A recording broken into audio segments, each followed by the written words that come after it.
In college, I was surrounded by these brilliant, beautiful, unstoppable women. I'm talking about women who could pull an all-nighter and write 100-page theses, who ran student clubs, and who absolutely crushed organic chemistry. But when the conversation turned to money, something shifted, and the confidence was just gone. I saw the same brilliant women staring at those student loan portals like they were written in a foreign language. And for a long time, I just bought into the story that we're all told.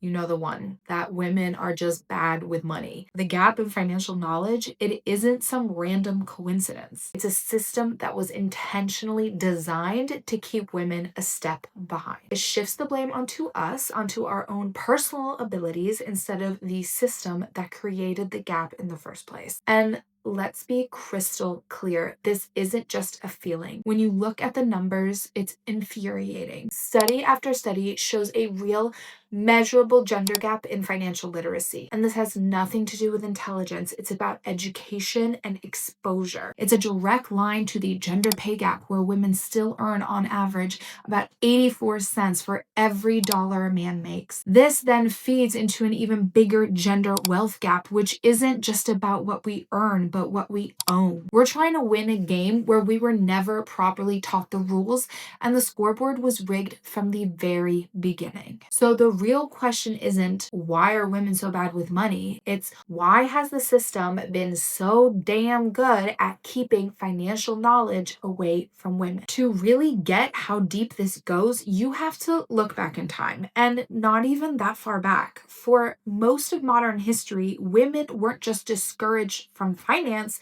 they were legally locked out of it. I'm not talking our great grandparents' generation, I'm talking like the boomers. It might sound like ancient history, but it's really not. It was only in the 1960s that women started to get the right to open their own bank account without needing a man to sign off on it. Just think about it. It's our mothers and our grandmothers that were alive in a world where they couldn't have independent control of their own money. Before that, for centuries, a legal idea called coverture meant that when a woman got married, her entire economic identity was just swallowed up by her husband's. She couldn't own property. She couldn't sign contracts. She couldn't even keep the wages she earned. Economically, she was basically invisible. The law that really changed things was the Equal Credit Opportunity Act of 1974. Before that year, a bank could just flat out refuse to give an unmarried woman a credit card. If you were married, you'd often need your husband to co-sign. Lenders would regularly and legally discount a woman's income by up to 50% if she was of childbearing age,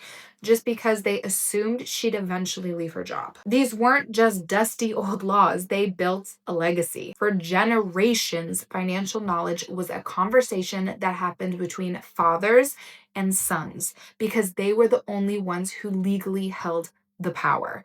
Skills like managing money, investing, and building wealth were passed down a patriarchal line, while women were systematically shut out. The laws have thankfully changed now, but the echoes of that exclusion are still all around us, shaping out how our families talk or don't talk about money today. So the legal barriers are mostly gone, thankfully, but the system just got sneakier. It found new, more subtle ways to keep that gap alive. First, let's talk about the pink tax. Now, this isn't an actual tax, but a form of gender-based price discrimination, and you see it everywhere. Razors, shampoo, deodorant, clothing. Products marketed to women often cost more than almost identical products for men. Over a lifetime, that difference can add up to thousands of dollars siphoned away from us, money that could have been saved or invested. Then you have the confidence gap, which is a direct hangover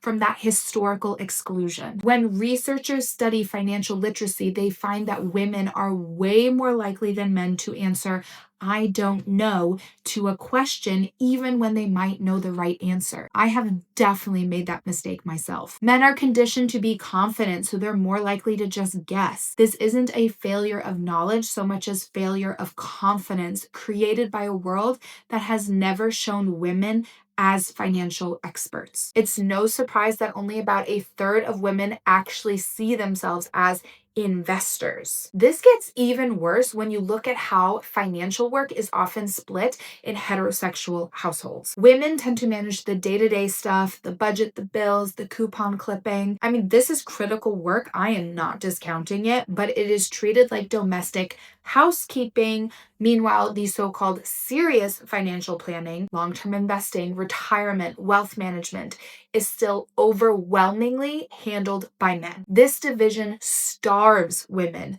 of the experience in the exact areas that build real long-term wealth. The system isn't built on laws anymore. It's built on a toxic cocktail of consumer targeting, psychological conditioning, and social habits that all do the same thing: keep women one step behind. If this is all starting to make sense, and if you're feeling a little angry right now, good. That means you're seeing the matrix. If you're done playing a game that was rigged against you from the start, hit that subscribe button and ring that bell. On this channel, we're not just learning the rules, we're getting ready to rewrite them. So how do we fight back against this? How do we start to dismantle a system that's been centuries in the making? It starts with a huge mindset shift, followed by some powerful, deliberate actions. The most important thing you can do starting right now is stop blaming yourself. You are not bad with money. You were taught to be disconnected from it. That feeling of shame, of anxiety, of being totally overwhelmed,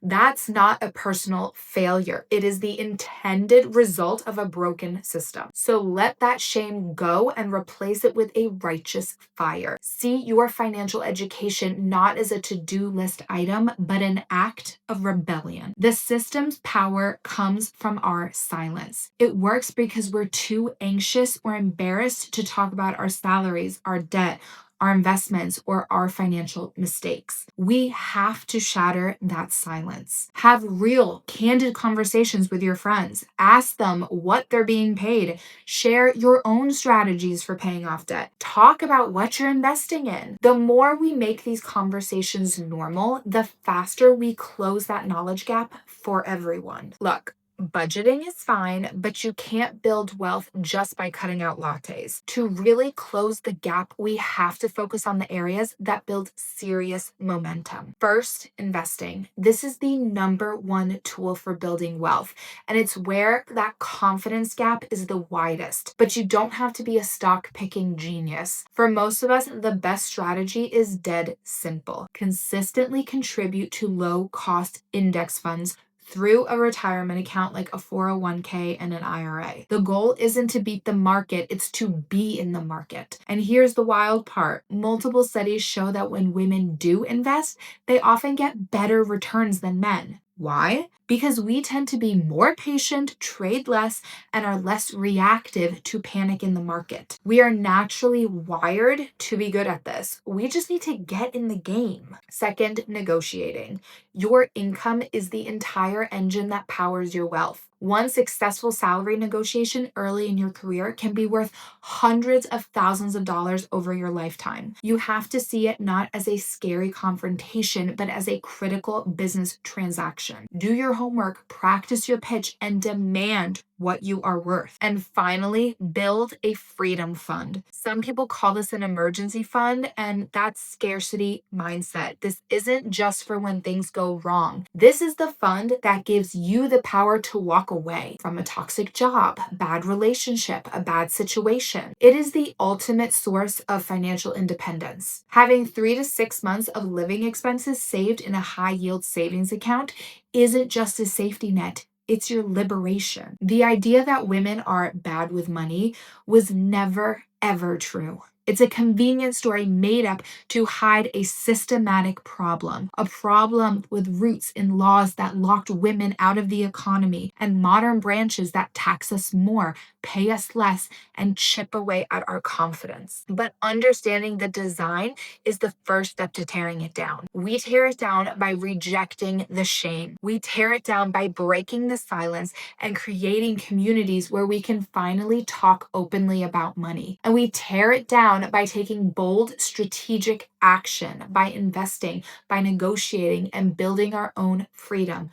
dollar by dollar. This is about so much more than balancing a checkbook. It's about reclaiming our power, securing our own futures, and making damn sure that the next generation of women never have to wonder if they are bad with money again. To help you get started, I've put together a free money guide for you. It breaks down the very first steps that you can take today to start building your wealth and your confidence. The link is in my Stan store in the description below. And now I want to hear from you. What was the biggest aha moment from this video? Drop it in the comments below. Your story could be the one that inspires somebody else to start their own journey today. So let's build this movement and community together.